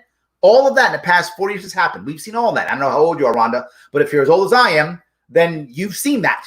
You've watched that happen. And it hasn't gotten better. It hasn't gotten better. You might go, well, something good happened under this guy or gal. Well, only guy, sorry. Under this guy. So yeah, maybe there was a spike of something good, but it hasn't been good. So I hope you'll change your mind, but I get it if you don't. All right. The people working want their handout from the government, while the people stuck unemployed right now want those jobs. Didn't essential workers get the stimulus? At least, I actually don't know. That's a good point. They were supposed to. The government handouts were supposed to happen to keep the economy going. The problem is when they don't, when those handouts end and the economy isn't rocking and rolling, oh my God, we're gonna have problems. I mean, when I got my butt kicked in 2008, 2009, but not until 2010. I didn't feel the actual smash in my face until 2010. I was holding on, going into debt, trying to keep my employees, all that stuff. By the time 2010 came around, that's when the world was ending for me. By 2011, I was broken. That was the end. I fired my employees already, got rid of my office. It was done. It took me, the crash really hit for most people in 2009. I felt in 2010, I felt in 2009, but by 2010, 2011, I was finished. And my worry is we're looking at that now, right? We're going to see the damage of this 2021, 2022 is when it really begins to collapse. So thank you, Larry. I agree 100% on that. If the government is going to force people to stay home, they should make sure they're not taking people in other ways. Yes, I think that's what I said. I hope not. Yes. Hope I did. Yes, good. Sharpe for governor, Sharpe for mayor, Sharpe for New York. Thank you, but how about instead we just do Sharpe governor? I appreciate that. Absolutely. Yes. I am trying to spew common sense. I am. Absolutely. Good. Yes, absolutely. Larry, you should be asking your current government these questions. Larry can't do anything about it. Okay, yes. As already said, everyone who pays their bills to survive is an essential worker. Yes, I agree. I am trying my best to put this out there so that we can actually act accordingly. That's what I'm trying to achieve. You never got a stimulus check, Frank. That sucks. I know. I think I did. I think I got my $1,200. I actually don't remember, to tell you the truth. Yeah, my wife handles most of our finances. So I think I did get mine. I don't remember. I think I did. Yes. Thank you. All right. Larry Sharpe was on my top 10 libertarians in the past decade. Thank you, Brandon. I appreciate that. Absolutely. You did not hear the question. Was it me, Ron, who didn't hear the question? I'm sorry if I didn't hear the question. I apologize. Lots of going on. Maybe I didn't understand you. If I didn't, I apologize. I'm trying to show you that I want to fix the middle class completely. That's my goal. A strong middle class is the best defense against overreaching government, because the poor often are unable to organize, don't have money, resources, and culture to organize, and the rich are part of the government. So a good middle class is the best defense against a tyrannical government. So I'm all about trying to make the middle class work better, stronger, faster. Yes. All right. Let's see if I can keep going. Alas, you're offering product solutions to a national administration that prefers corn capitalism and religious revolution to unleashing our private sector and listening to experts. I think you're right, Roy. I don't think he's alone, but yes, right. I know a lot of people who really like Trump think that Trump is so different. He's not. I know it makes you Trump supporters angry when I say it, but he's not. I'm not a Trump basher. You don't hear me bashing Trump, but he's the same as the rest. He went into the swamp and he's just as swampy now. It's just how it works. That's all. Just how it works. All right. Larry, my question is, what libertarian media do you consume? I'm very lucky. Almost none. So yes, almost none. It's rare that I watch this, right? It's rare that I watch libertarian media. Here or there, as a general, my team from when I ran for governor is still in my world daily, right? They're still in my world a lot. So usually what will happen is they will let me know that something special popped up. So I'll get a text from one of them, one of my teammates. I'll get a Facebook message from one of them saying, hey, look at this, check this out. And that's how I get most of my libertarian media. Most of it I don't really watch. And to be forward with you, because most of it's the same stuff again and again and again. And that's not where I am, right? My goal, if you guys know my audience, I'm trying to not be of libertarians. My audience is, I hope, people who are on the precipice, who are thinking maybe, maybe not. I hope Rhonda's on that precipice. I hope she's thinking maybe, maybe not. I hope she'll hear us. And I hope in a couple years, I hope she'll decide that we're the right answer for her. I hope she does. I hope many people are thinking that. And they're like, maybe, maybe not. And as we bring them in, that's my audience. So I don't know why I need to really spend much time watching libertarian media. Here or there, but not that much. I tend to go on. If libertarian media asks me to be a guest, I tend to be a guest on those.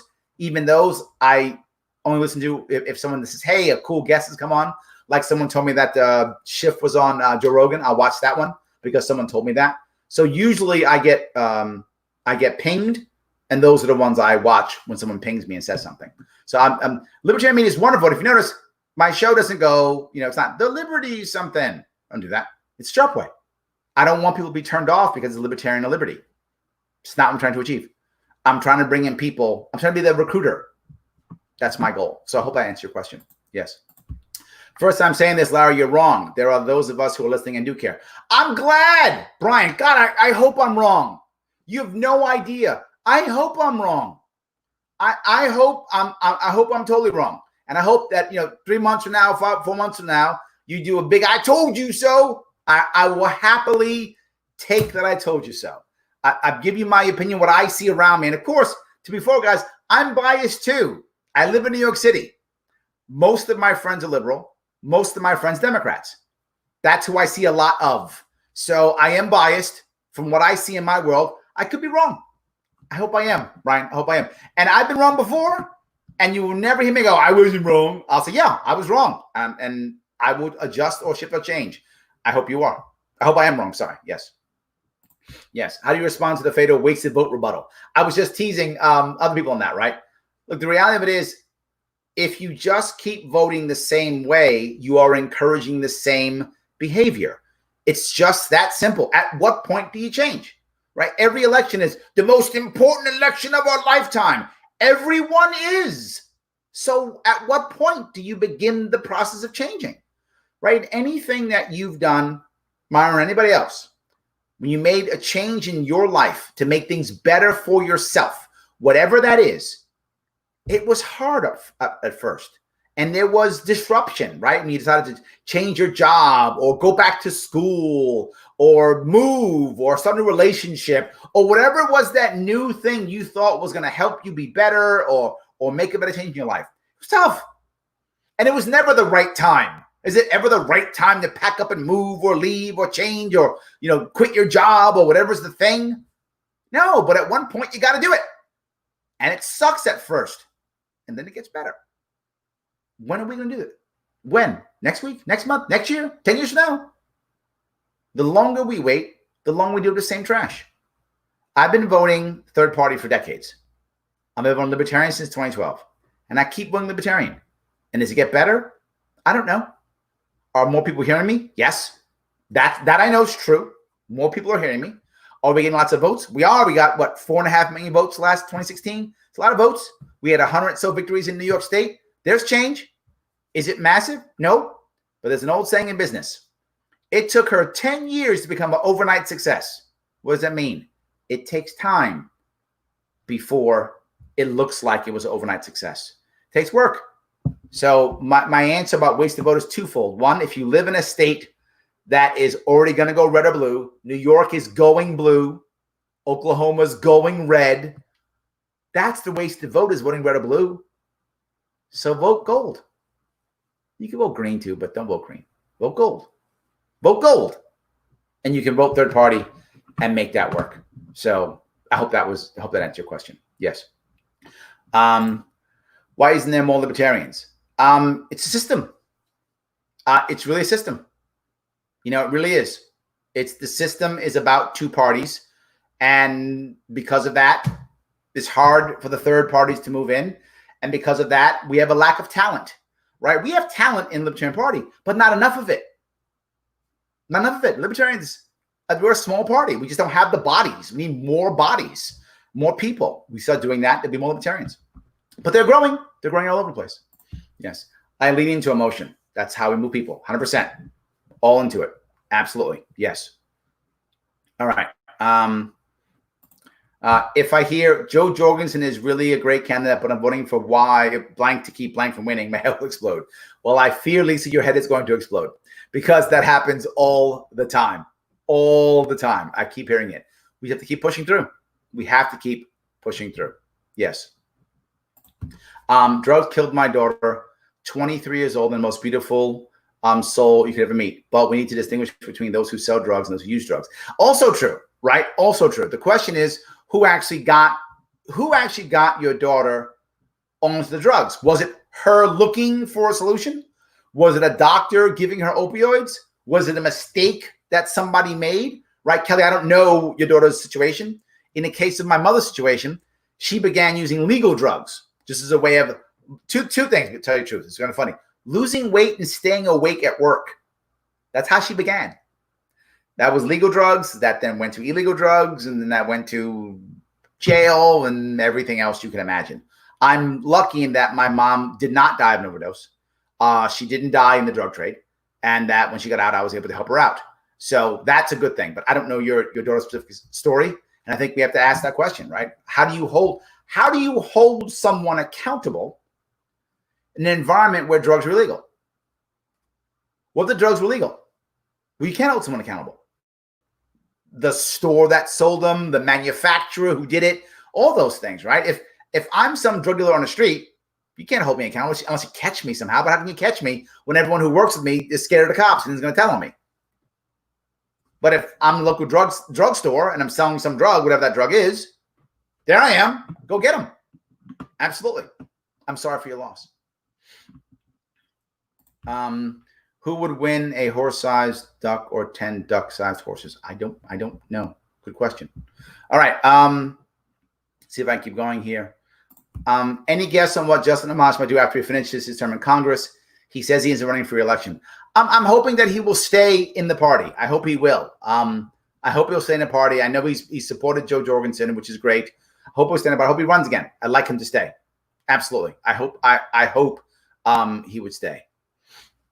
Yes. Kanye is definitely an emotional pull from a lot of people, both positive and negative, and that's what wins elections. Yes, emotion. It is absolutely yes. Kanye will have impact. I think it is my opinion, and I've been wrong on this one. I didn't think Trump could win back in 2016. I didn't think he could win. Clearly, I was wrong. I don't think Kanye could win. Well, maybe. I mean, I was wrong before, but my gut tells me Kanye can't win this thing. It tells me that he can definitely have impact.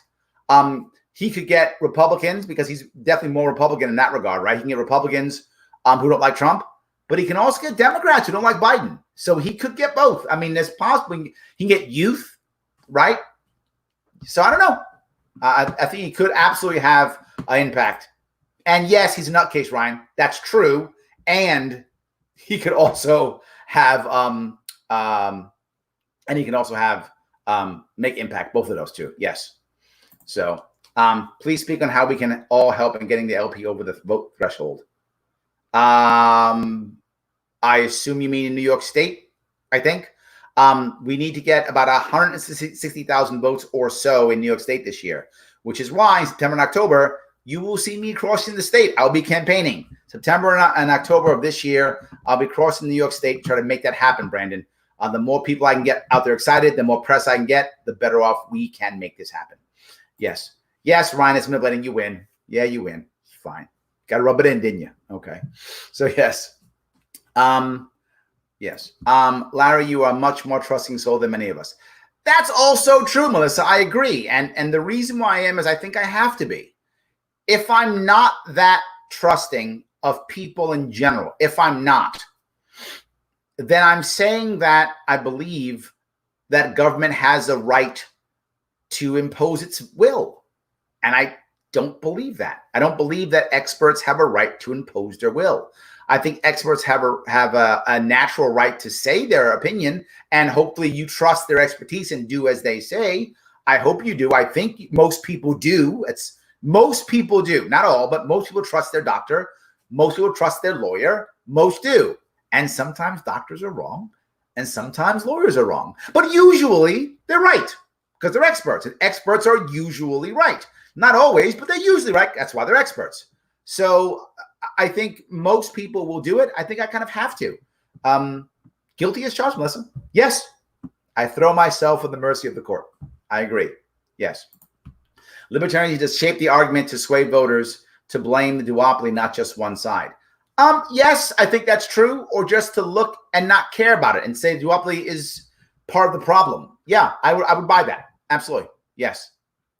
Same. I'm not with open borders either. Yes, I'm not open borders. Libertarian. That's not who I am. Yes. The Ellis Island idea is the one that I brought up many times. I love that concept. I think the more Ellis Islands that we have, that concept can help everybody. It allows us to control immigration and allows us to have very vibrant immigration. I want both of those. I want both of those. All right. So many. I'm trying to grab them all. I apologize. All right. If I can grab all of these. Income taxes theft. I like that. Yes. Let's see if I can keep going. A Cuomo digital coin? No. It'll be a New York coin. Some kind of New York coin. That's what it'll be. Yes. All right. In New York State, do you think an upstate / downstate divide will be economically liberating for upstate New York, or is upstate too propped up by downstate taxation income? The reality is I don't think it's going to happen. We are connected in many ways. We're connected financially. We're connected politically. We're connected in many different ways. I don't think we're going to make that chop off. I don't think we should. I think instead we should allow each county to be itself. I think that's the critical piece. The more localization we have, the less people will care. So everyone gets $1,000 a month. Landlords raise rent $1,000. Yes. Yes. I'm not a huge UBI fan because of things just like that. Exactly. Yes. Let's see if I can keep going. Larry Nick Sarwark is a divisive LP politician. What are your thoughts? He's not a politician, and he's no longer chair of the LP. Problem solved. Yes. Larry, if the government wants me to have an extra couple of grand a month, they can eliminate property taxes. See, and this kind of thing is an interesting way of putting it. I'm with you, right? Am I robbing Peter to pay Paul? Is his left pocket, right pocket, right? Do I hammer you on property tax, but then, I'm going to give you $1,000 rebate, but then raise your taxes by $2,000? Yeah. So I'd rather make it to where what most people don't realize is when you take that dollar and you give it to the government, it's always going to be less powerful than if you gave it to your local person, whatever, giving you a hamburger, or I keep my hamburgers, I guess I'm hungry. It's because you're in that steak thing. But, well, whatever, for a soft drink, right? Whatever that is, right? When you give that dollar to the person in your community for the ice cream or whatever that is, that's starting to move. That's commerce. That's moving money around within your community. That's valuable. So if I have an option of raising your taxes and giving you some government money, I'd rather just have you spend the money in your local community. I agree with you, Andy, right? Because if you're spending it in your community, it's moving around. That's what I want. I want it moving around in your community. I want you buying the ice cream from the local guy and putting your dollar there instead of giving it to the government, right? Because then if I then, instead of lowering property tax, just put the tax instead on just things like sales tax instead or something like that. Not that I'm happy with that tax, but it's a better tax. At least that is a tax that, you can pay because you buy stuff better than just on your land or whatever the case may be. So I'd rather have that if I have a choice. So then you just get a bunch of commerce going and the government gets its money anyway and you get to keep your cash. So I completely agree. Yes, totally agree. All right. So if I keep going here, you guys keep going. I love this. Larry, we're packing as you speak. We're leaving Syracuse and off to Greensboro, North Carolina. I know a lot of people are leaving. I was talking to somebody today on the phone, talking about how they're looking at land outside, actually looking at Pennsylvania. It's a problem, right? My wife wants to move out of New York City too. She's thinking about heading down south also. Everyone's thinking about moving. New York State's a disaster, man. I'm disappointed, but I'm not mad at you. I get it. The state's a disaster. It's a broken state. Absolutely. Yes. So regulate cannabis like cherries. There we go. Now we're rocking and rolling. I love that. Yes. Absolutely. Halfbacks. North Carolina, South Carolina. They call New Yorkers halfbacks. They say we moved to Florida, then halfway back. It's halfbacks. Absolutely. Yes. All right.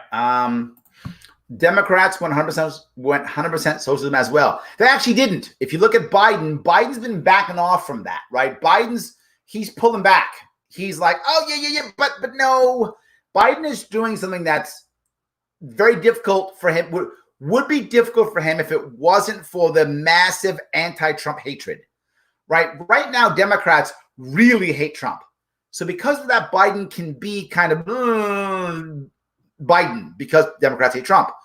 But if this was 2016, like Hillary struggled because Hillary was trying to say, no, I'm mainstream Democrat. I'm not socialist, but I love you socialist, Medicaid for all. She was trying to play that balance, and it didn't work for her at all. A lot of the Bernie bros either didn't show up or voted Trump, or some held their nose and voted for her. I think this time, most of the people who are the AOC side, Bernie side, I think most might still vote Biden because they really hate Trump. I don't think Biden is 100% socialist. I don't believe that. No, he's not. He's much more of a mainstream Democrat compared to the DSA. AOC is far more socialist. Bernie's far more than he is. He's a mainstream old school Democrat, like 50% socialism, 50% fascism, or whatever his thing is. So he's a little bit different. I don't think he is. The party, though, I think if that's your point, Ryan, the party's moving further and further socialism. That's true. The party is. I don't think Biden is. Biden's old school Democrat. And most old school Democrats aren't 100% socialism. Most aren't. So if you live in New York or want to help out in New York, then donate to the LP candidates running at the state level. Yes. Absolutely. Yes. 100%. Let's donate. I love it. Gandhi also lived in racial hierarchy. He did when he was in South Africa. I'm not sure he believed that when he afterwards in India. At the end of his life, I think most of those views had gone away, particularly with his idea of breaking the caste system up and the untouchables and things of that sort. But absolutely, early on in his career, he believed that blacks and colored and Indian and white, and yes, he absolutely believed in that. But he did shift some of his views by the end. Doesn't make him a bad guy. Sorry, it's not my. I judge people by their. I don't judge people by today's standards, right? If I judged everyone by today's standards, I don't think there would be a person I could look up to. I don't know, since 1970, 80. I don't know. I mean, think about all the people, how they thought about women and gays and everything. I mean, just think about how they thought. Race, war, government, so many of them. So you have to judge people by their day. That's the only way you can really do it. Otherwise, you just hate everybody, which you can, and some people do, but something else. I don't want to, and people do this all the time. You can't like that guy or gal because they said this or did that. Well, when you show me the perfect person, okay, fine, then only like that person. Everyone else is a terrible person? Stop. People are imperfect. They have bad ideas. They have bad thoughts. They do bad things. It doesn't mean everything they say or do is wrong. And I try to judge somebody by their overall impact.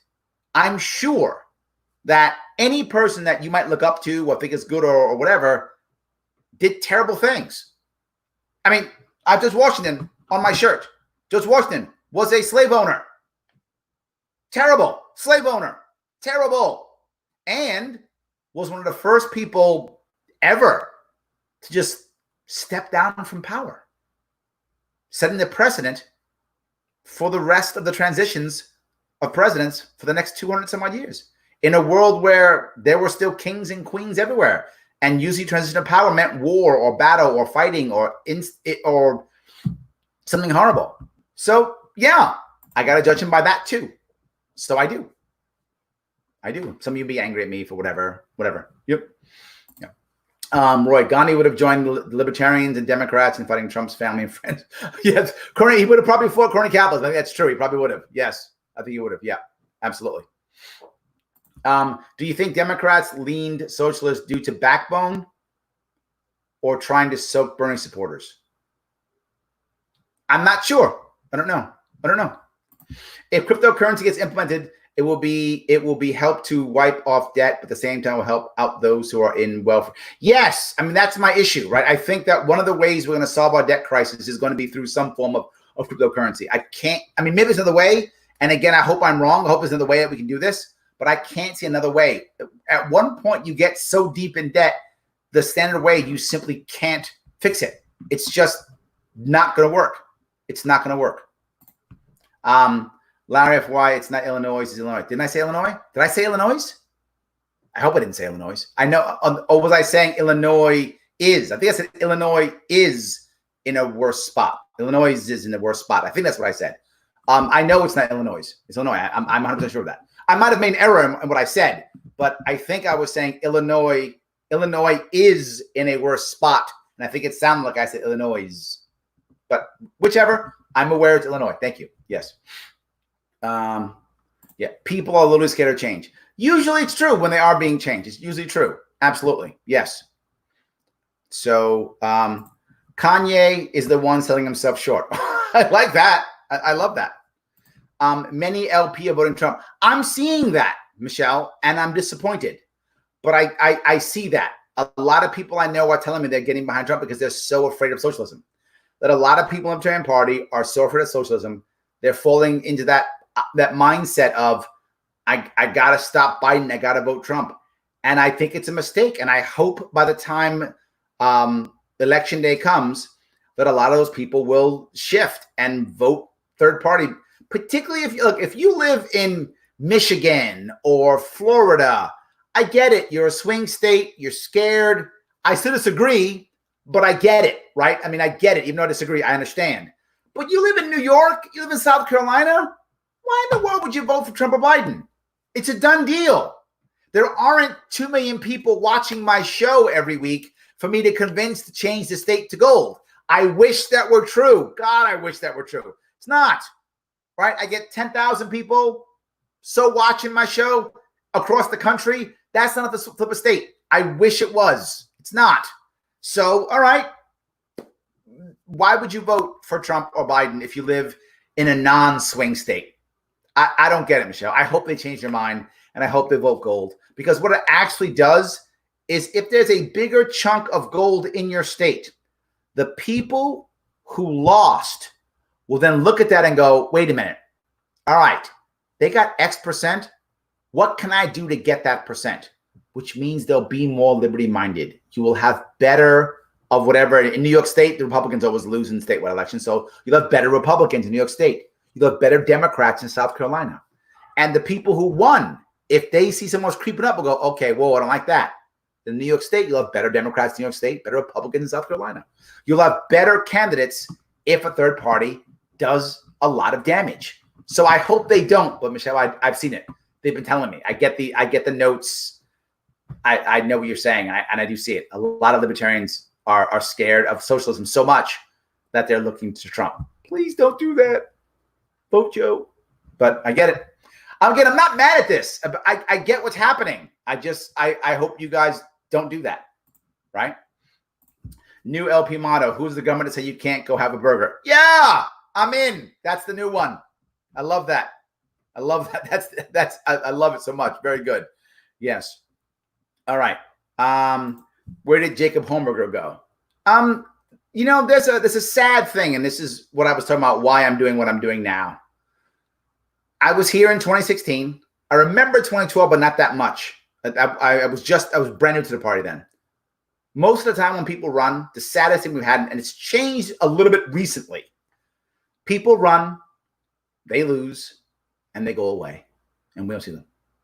From 2016, from the top 5 people in the VP race and the top 5 people in the presidential race, 2 were left. Me and Darryl Perry. It's kind of it. Everyone else has kind of left the party or not really been around and not really doing much, not going to be around much at all. Sadly, 2020, most people ran in 2016, they're going to go away. Most aren't going to be here. Same thing's going to happen. It's the way it works. They don't get what they wanted. Things don't move the way they want them to move. They get disappointed, then they walk off. It's very few people who will actually stick to it and have an actual plan and will actually keep moving forward. As I told you, I put my plan in play in 2016, and I'm still working it. Darryl Perry's still just as dedicated to the cause he's always been, right? So he's still here too. And there'll be some who will stay. Most won't. I think that's where he went. He went where all the others go, someplace else. It's common. Sadly, most people who run in our party run because of vanity. They just want to be special or something. That's how most of them run. They're not really running for impact. So people can't believe. It's very funny. People got they couldn't believe that when Judge Jim Gray didn't win the presidency nomination, that I said, I'm out. I don't need to run. Like, what, Larry? You'll be the VP nominee. So it's not a vanity thing for me. I have a show with my name on it. I don't require any more vanity. I don't need that, right? I'm not doing this because I want to, I'm special. I was a VP candidate. I don't care. So what? If I do this, I sacrifice everything for months to do this. If I can't make impact, what am I doing? The judge was the only person who believed in my plan, who believed that I was critical in winning, who believed that I was a critical piece of his team. He was the only one who said he'd only run with me and nobody else. I said, I'm in. You get me. You want to copy what I did in New York and do it across the country? You want me to be part of that? You want to learn from all my failures and bring my team along with me? I'm in. Let's do this. And when the delegate said, no, we don't want him, I said, okay, go back away. I don't want to do it just so I can say I'm some guy. Who cares? But lots of people have been Libertarian VP and presidential nominee. And you probably can't name more than 2 of them. Maybe. So what? Who cares? It's not about vanity or I'm cool today. I don't care. I'm always cool. It doesn't really matter. I don't need that stuff. So anyway, I will run when I can make impact. And if I can't make impact, I'm not going to run. I only want to. When I bug you guys for money, and I will bug you for money, I want to be able to show, some impact on where your money's going. Otherwise, what am I doing? I'm just going to take your money and then walk away, and then everyone feels crappy. We already have that happen. We have it happen enough to where people give money, give time, give energy, and then when it's all done, they go, what the hell was I doing? I hate this place. It's one of the reasons why people leave so much. I am very cognizant of donor burnout, of volunteer burnout, of activist burnout. I am very cognizant of that. And I only want to bring in activists and donors and volunteers where I can give them some form of victory, whatever that form is. In my case, it was ballot access, and then the next year, another 100 victories. That's what I want. We do that, and I'm happy. I will happily take you on that journey, right? I'll take you on that journey. I'm not taking you a journey to pet my ego. It's silly. I got that already. Come on. I'm good. Thank you. Anyway, so, all right. Let's see if I can do this one here. Joe 2020, yes. Joe 20, I'm sorry, she changed it, right? Joe 20 now. Yes, absolutely. Yes. I really need to figure out this open borders things with Joe. It's the last barrier for me from giving her my vote 100%. Yeah, I guess just ask her. Or email her team or something. Or maybe she'll come to an event. You can go to her event, maybe. Try that, maybe. That might be able to help you out with that, yes. Maybe. I'm actually not sure. Yes. We think it's just like going from state to state, open borders equals open world. It's nice. I would love that. Yes.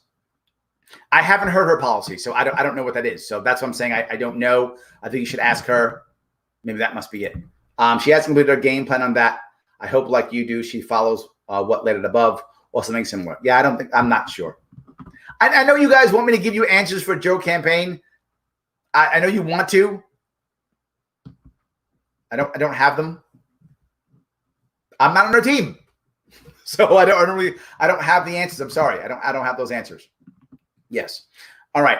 See if I keep going. Let's see. See if I can keep going. Larry, why are you going to be the greatest governor of New York ever? Okay. I'll tell you why. Because I actually believe the number one thing that government's job should be, United States government's job should be what was on our divorce papers from the UK. When we got divorced from the British Empire, we walked away in our youth, shaking our fist at our dad. Well, I'm leaving you, Dad. When we did that, we talked about life, liberty, and the pursuit of happiness. We have forgotten that. We have become our father. We are now an empire, just like our dad was, fighting Afghanistan, like our dad did, fighting the Middle East, like our dad did, the massive navy, like our dad had, with an empire that the sun never sets, just like our dad. We became our father. Absolutely have become our father. I want to go back to being that teenager again. I want to go back to caring about life, liberty, and the pursuit of happiness. And I want to create an environment that allows people to be as happy as they can be. I want people to love New York. I want people to love their homes. I want them to want to be home. I want them to want to stay in their state.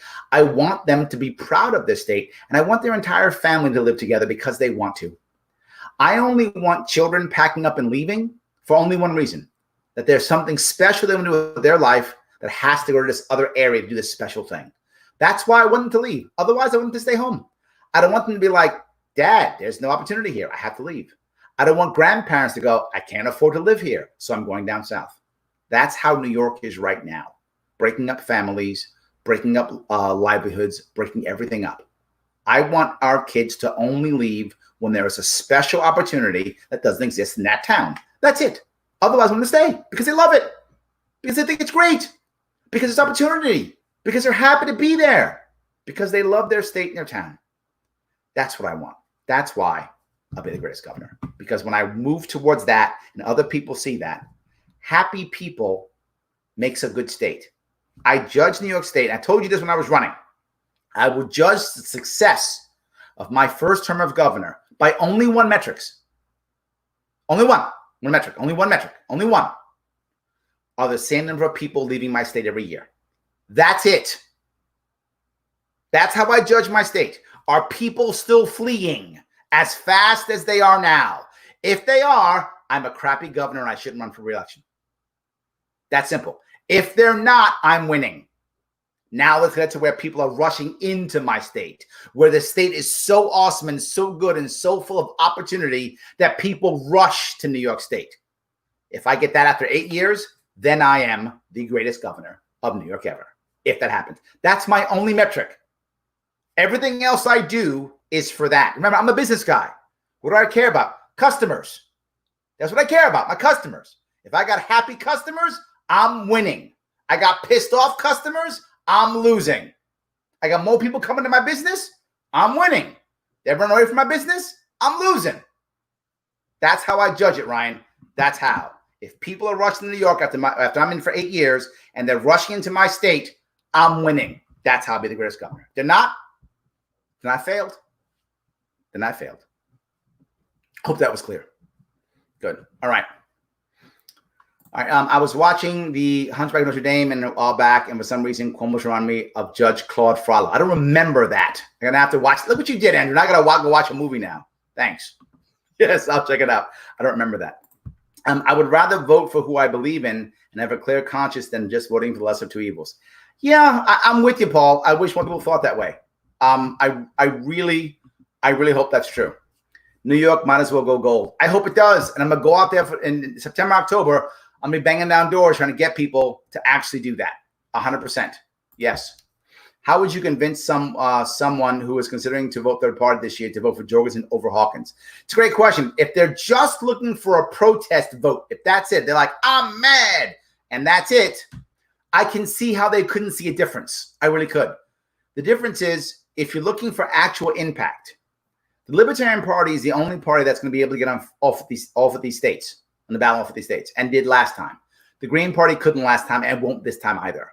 The Green Party is not a national party. It is the fourth largest party, not a national party. It isn't. I think it had 40 states, I think, in 2016. I could be off on that. They'll probably be around the same this time also. So if they really want impact that can affect the other two, Libertarian Party is the only one that can affect the other two. Second, Hawkins is really just left. That's it. He's left, right? He just wants to go further than the standard Democrat wants to go, right? But if your friend's left, then Hawkins is the right answer, right? If that's what your friend wants, if she's like, socialism is awesome, Hawkins is her guy. I hope that's not who she is. But assuming that she isn't that and she wants to actually make impact, Jorgensen actually will make impact. Her ideas and concepts will stay. Hawkins will just get absorbed in the Democratic Party eventually. So it's not a long-term answer. I hope that was helpful. Wasted votes, 26 trillion in debt. There we go. Yes, absolutely.